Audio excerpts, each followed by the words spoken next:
Welcome back to The Grind for another update to my tier list. This is going to be the March update, and it is going to include the new champions from last month. Unfortunately, no buffs, but we did make several modifications to the tier list based on some feedback and some further consideration. Now, unfortunately, it's difficult to see all of the list in one view without zooming out too far, but in case you wanted to grab a screenshot, I wanted to get as much as I could in the first bit there. But we're going to zoom in a bit to make it a little easier to kind of see in this video. Now, the first thing we're going to talk about is the general disclaimer, and then we're going to get into some specific champions that I want to talk about. First, the new champions, and then the adjustments we're going to make, putting some champions up and down, explaining why certain champions are in the tier they're at. We will also have, after the disclaimer, we'll give a general outline of what these tiers are supposed to mean, but really, all the champions in roster dependent and up are champions that I think really do have a place. If you have that champion,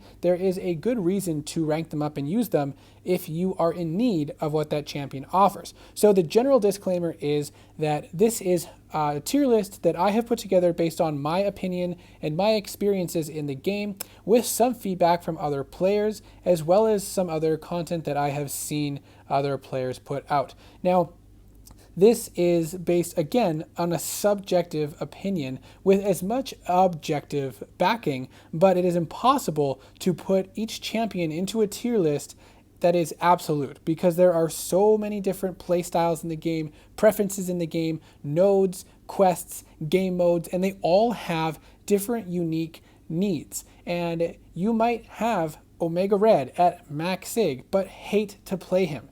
And if you hate using him, you probably aren't very good at using him, and you're never going to use him, and so why would you rank him up? So this is more to be a general guide to give you a little bit of insight into maybe you're missing something on a champion, or maybe this champion has more to offer than you've originally considered.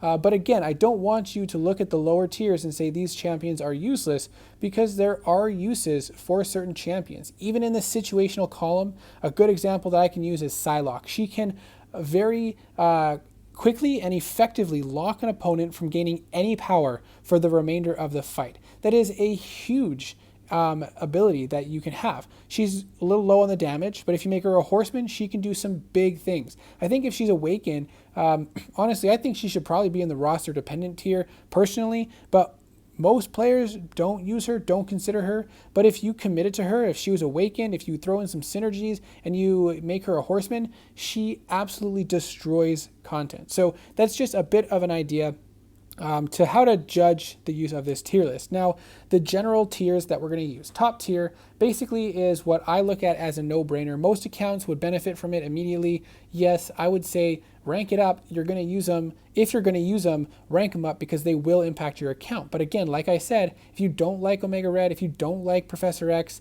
then don't rank them up, because you're not going to use them. Another example is Quake. She's only as a 5-star. I rarely use Quake. She's an amazing champion, and she answers most of the problems. Like in Act 6 with my recent exploration, she would have answered a lot of the issues that I was having, but I didn't want to use her. I just don't like using Quake. She's not my favorite. I use her once in a while if I absolutely need to, but other than that, I avoid her.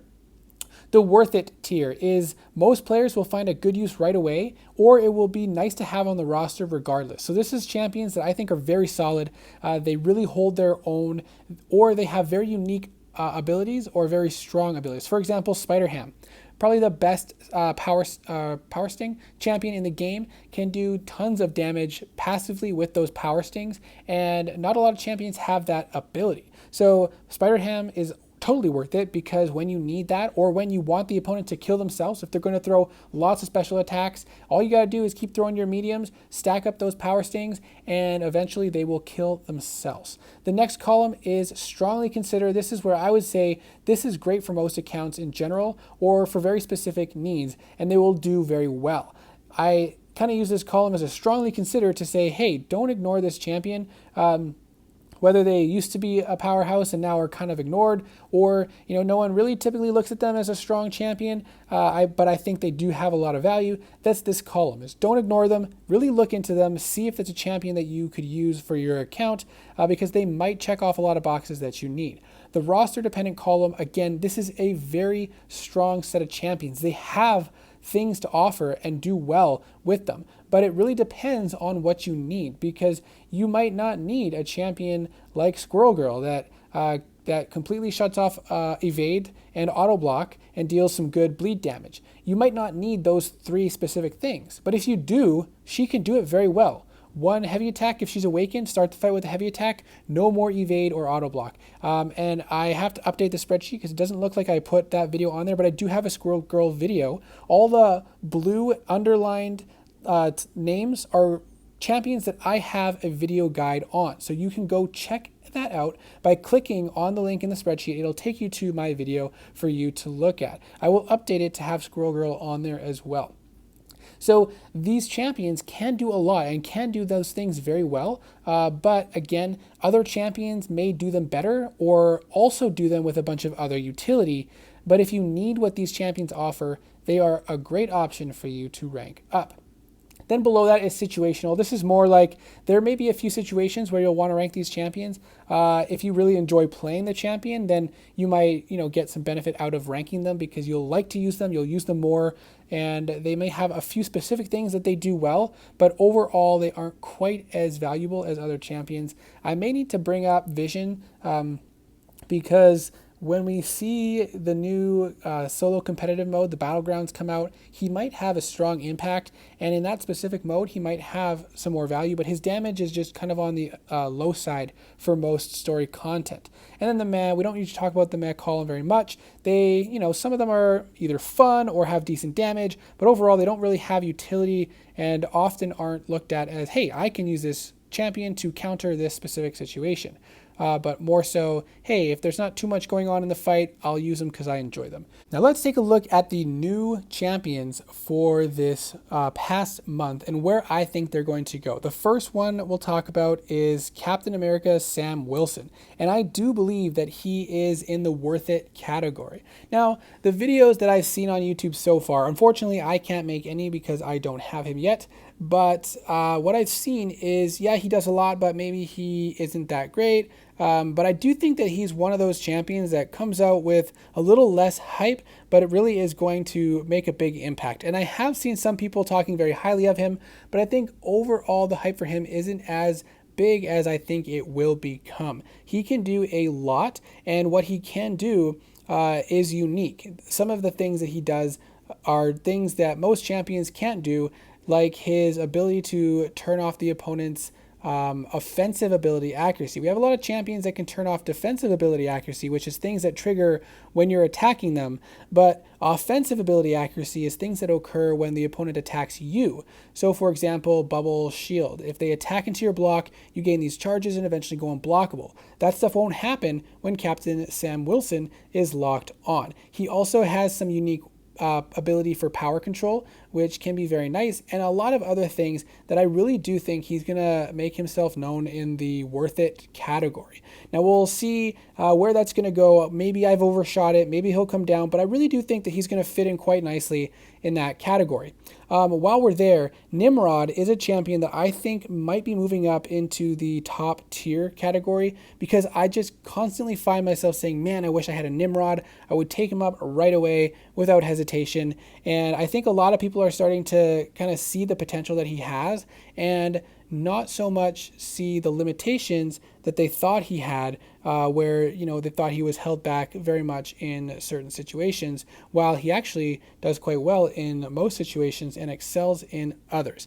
Now, the next champion is Misty Knight. This is another new one in the skill class. I think she's going to land in the strongly consider category because she has some really decent guaranteed crit damage, essentially, once you've kind of ramped her up. She doesn't seem too complex to use, just a little bit of understanding to kind of get the grasp of before you jump into playing her. Her sig ability is not important, and I think that the ability for her to stay unblockable can be very useful in a lot of situations. For example, in Labyrinth of Legends, one of the annoying things is Limber, or in other fights with Limber, once you've used all your parries, the stun duration is too short to use parry to get your attacks in.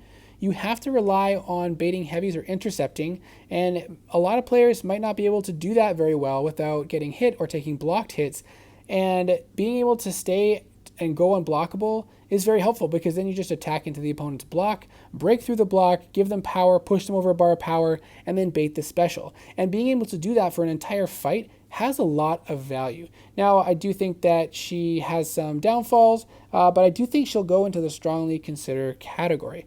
Now, one of the champions that I had been told should be promoted is Hawkeye. Hawkeye is in the strongly considered category, and he does have a lot going for him. I do think he is very valuable, but I think that one of the things he does very well is the slow. He also has some really good damage. A lot of it is bleed damage. A lot of champions do bleed damage, and in the game now there's a lot of bleed immune champions, and so he doesn't really have a way around that unless you use the poison synergy, which does give him a little bit of an edge. But at this point, I feel like he's more of a strongly considered category based on, most accounts he'll be great for, or he can answer a few specific different needs.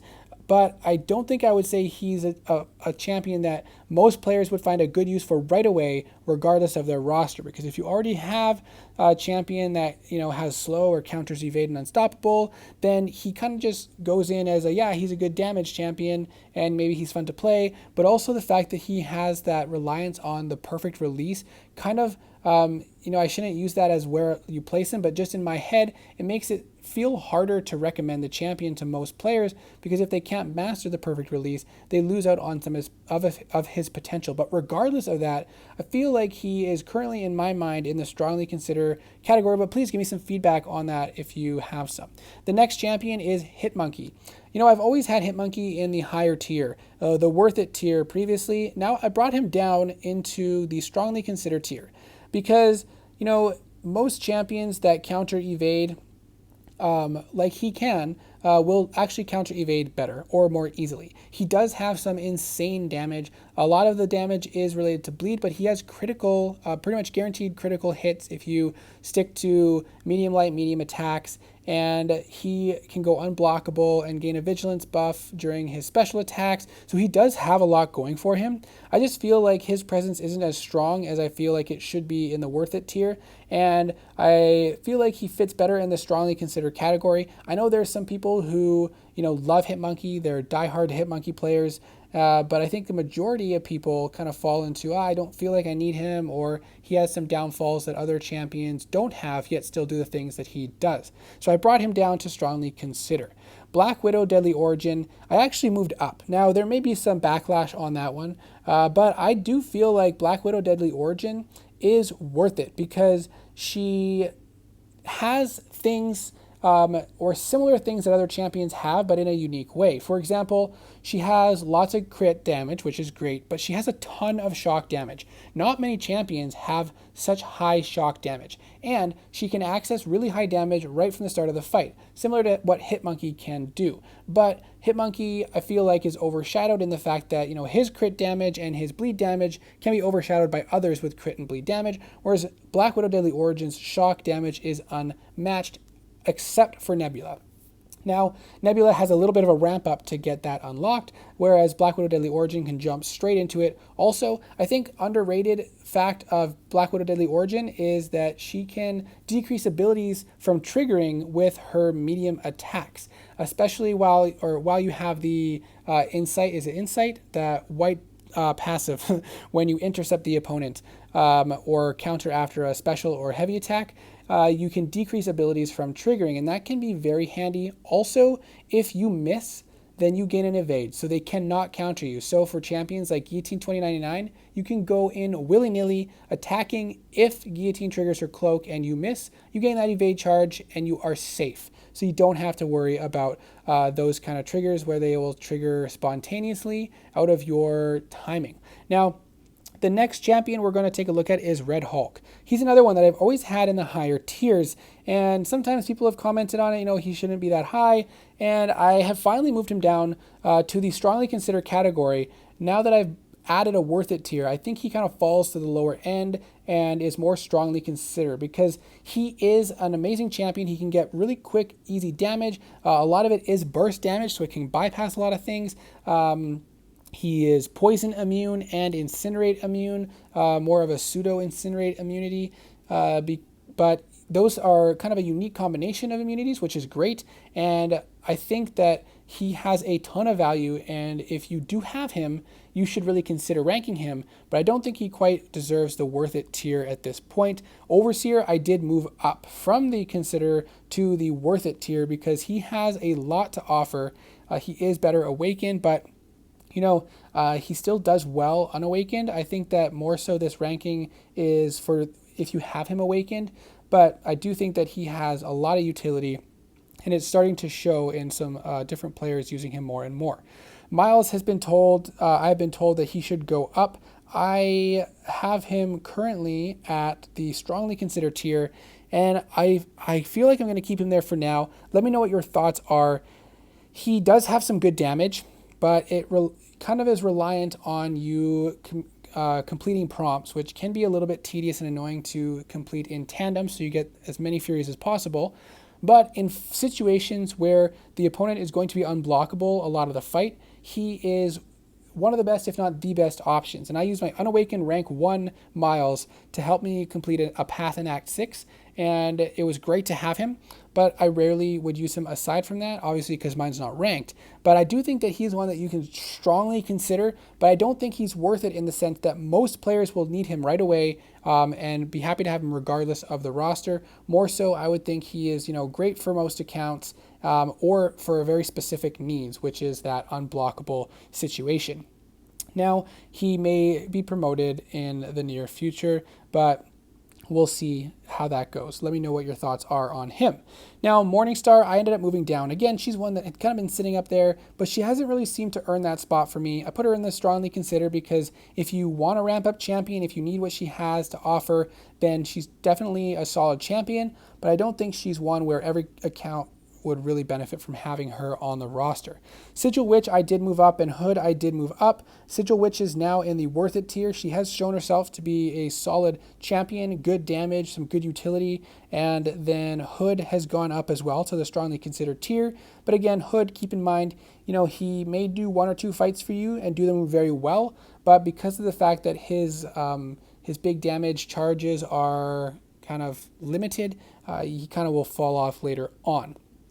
I also moved up Ma because, with his rework, he does have a bit more potential. He's more of a roster-dependent champion in my mind. I don't think I would move him up yet to strongly consider, but let me know if you have any thoughts on him. Ikaris, I did move up, I believe, to, where is it? The strongly considered tier as well. He has, his immunities, and his tons of debuffs that he can stack. I do think that he is better to be awakened. I actually did pull him from the featured 6-star crystal, and I wish it was Cersei. Honestly, I think I prefer Cersei myself, especially when I have suicides on. Ikaris doing the special spam is not ideal, but Ikaris definitely does have his uses and can deal some pretty great damage. So I think that he does deserve to be in the strongly considered category. Angela and Venompool were recommended to move down, but I'm going to leave them there in the worth it category for now. I know they aren't as flashy and shiny. Venompool's a bit more of a ramp-up champion for longer form content, but definitely has his value, especially if you don't have Venom. And Angela, I do believe, has tons of value, especially if you throw an Odin. But if she's at high Sig, she can ignore debuffs, which is amazing. She can do some great damage if you have suicides on. Ideally, you want to have suicides with Angela because her damage really benefits from the suicides, and it makes her feel like a better champion. But you can ignore auto block as well, which is very handy. She gains lots of buffs. She has some armor breaks, and I do think that she's a very simple and straightforward champion to use. I think she deserves to be in the worth it tier, but let me know your thoughts on that as well. Havok, I did end up moving up. I kind of fought it for a little while, but now with the split of the worth it and strongly considered tiers, I think that he does kind of fall on the higher side. Even though I've never really played Havok much myself, I never did rank him up as the 5-star, and I don't have him as the 6-star. He does have the makings for a champion that is worth it. If you have him, if you need what he has, he'll do very well for you. He has tons of damage, some immunities, some good interactions with energy matchups, so definitely a solid champion. And finally, Longshot was mentioned to be moved up as well, but I feel like because of his sort of limited utility, and the fact that, you know, his damage, while being very good, is reliant on the opponent having buffs primarily, and other champions can deal the damage that he can do, but doesn't rely on the opponent having buffs, doesn't rely on nullifying their buffs. And with other champions, you could actually throw on a power booster, and when you throw off the special attack, you get a bunch of power back and spam it. But I believe long shots would not affect that way, because it is more of a damage over time passive type effect, and not the pure direct damage that you get from the hits of a special attack. So those are the main updates I have for today's video. Let me know what your thoughts are on the list overall, on the specific champions that we talked about in this video. I do hope that this is a helpful tier list for you guys. I know no tier list can be perfect, and again, this is my opinion, but I am open to feedback and thoughts. But this is where I have kind of landed with my tier list for this iteration. And again, even the champions on the lower tier doesn't mean they're not good. Wasp is one of my favorite champions. She's in the roster dependent category. She doesn't have a ton of utility, but she can still do a lot for your account and for certain fights that might be, you know, a little bit more challenging with controlling power. So remember, the lower ranked champions, they still have their uses. I hope that this was helpful, and I hope to see you in the next video.